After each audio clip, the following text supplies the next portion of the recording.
Julia Roberts at 57, everyone sees her smile, but her life holds hidden pain. I dug into her story. She won the Oscar for Erin Brockovich in 2001, but real life was not a fairy tale. I grew up on her movies. That megawatt grin felt like sunshine. Then I started reading deeper and watching old interviews. A pattern showed up: praise on the carpet, pressure off camera. Years later, she would describe her half-sister's death as profound grief and heartbreak. That line stopped me. The gap between the legend and the woman is wide, and it matters because we keep asking the wrong question. Is her life perfect? The better question is this: what private struggles sit behind all that glamour, and how did they change her at 57? Here on Golden American Legends, I'm pulling the thread, step by step, to find her real battle and the courage inside it. Which Julia Roberts film meant the most to you? Her story starts like a fairy tale, then tragedy cuts in. Let's begin. She became a star young, but behind that success, there were already heartbreaks. As a kid, she lost her father to cancer. She was only 10. Acting became a door she could walk through, a space where hurt finally had edges. She found small roles, then a splash with Mystic Pizza.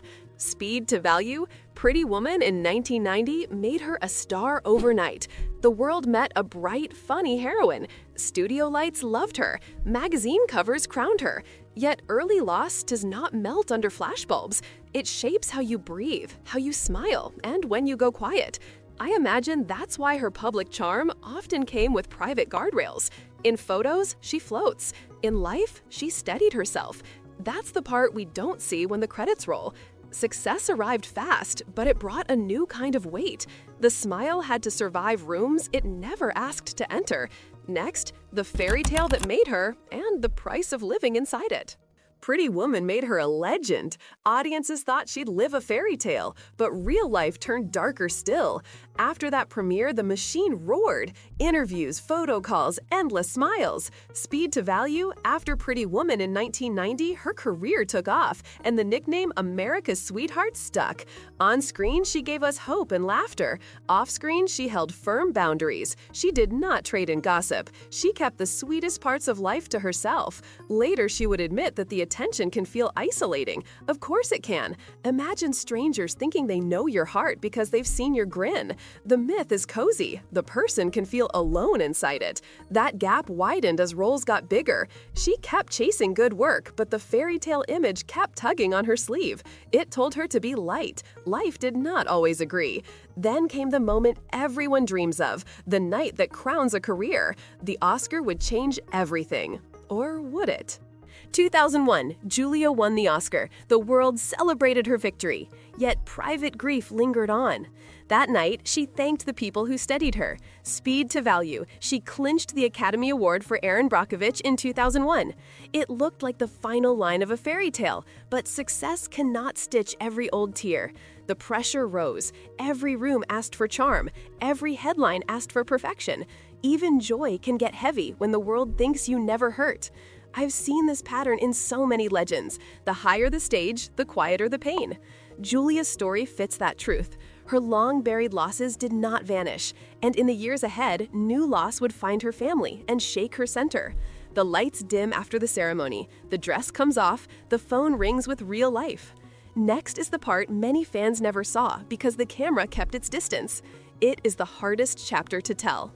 She smiled on talk shows and on set, but at home she lost loved ones. In 2014, her half-sister died. Julia chose careful words in public. She called it profound grief and heartbreak. Speed to value, Nancy was only 37. Just 20 days later, Julia said those weeks were challenging. To cope, she leaned on meditation and chanting, and she taught the same calm to her children. She kept working, promoting the normal heart, a project about love and loss. Imagine mourning and still showing up for cameras that will not blink. Later, cancer took her mother. The world saw poise. The family felt the cost. For me, this is where her story changes shape. It stops being a shiny reel and becomes human. It explains why the smile looks softer now and why the gaze has more depth. With pain that deep, you either break apart or build a new center. Julia chose the second path, which leads us to the choice that redefined everything: home over Hollywood. Julia married her best friend in 2002. They had children and needed privacy. She traded red carpets for school plays. She calls her kids her greatest success. She wed cameraman Danny Motter in July 2002. Soon, 3 kids and a real home life took the front seat. She scaled back big roles, kept birthdays private, and chose carpool over constant premieres. The glamour did not disappear. It just learned to wait its turn. Those meditation and chanting habits she used, she shared them with her kids, building a calm house in a loud world. For a star that big, that is both sacrifice and smart self-care. I respect that. I also know how fans get uneasy when the spotlight dims. Quick pause. If you value deep human stories like this, please subscribe, like, and share. It helps me keep going. Back to Julia. When a legend goes quiet, the rumor mill gets loud. Whispers start filling the gaps with drama. So let's check the facts, not the clicks. Lately, fans worry Julia is sick. Rumors spread on the internet, but is any of it true? Here is a hard check. Speed to value? She walked the red carpet in Venice in August 2025, promoting a new film called After the Hunt. She posed at the photo call, did interviews, and looked energized. No representative has announced any illness. Major coverage focused on her work, not a crisis. So where does the tragedy talk come from? From places that profit off fear and from the silence a private person keeps to protect her family. Silence is not proof of disaster. It is a boundary. The truth we can confirm is simple. She is still working, still choosing, still present. That is not the picture of a life collapsing. If the real headline is not illness, then what is the pressure she faces at 57? The answer sits inside Hollywood itself. Let's talk about age, power, and the roles women are allowed to take. At 57, many actresses slow down, but Julia's career just shifted gears. She's choosing juicy, troubled roles. Conflict is the point, she said. Speed to value. In Venice, she told reporters, trouble is where the juicy stuff is. That's what makes it worth getting up and going to work. That is not the voice of retreat. In After the Hunt, she plays a complicated professor, a woman who has to face the fallout of old choices. It is messy, it is grown up, and it is exactly the kind of role too many women are denied after 40. Julia is not fading, she is steering. She does not let age define the work. She uses age to deepen it.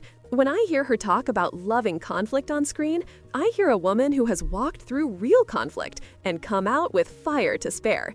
Ageism is loud, but craft and courage can be louder, which leads to the truth the rumors miss entirely, the legacy she is building now.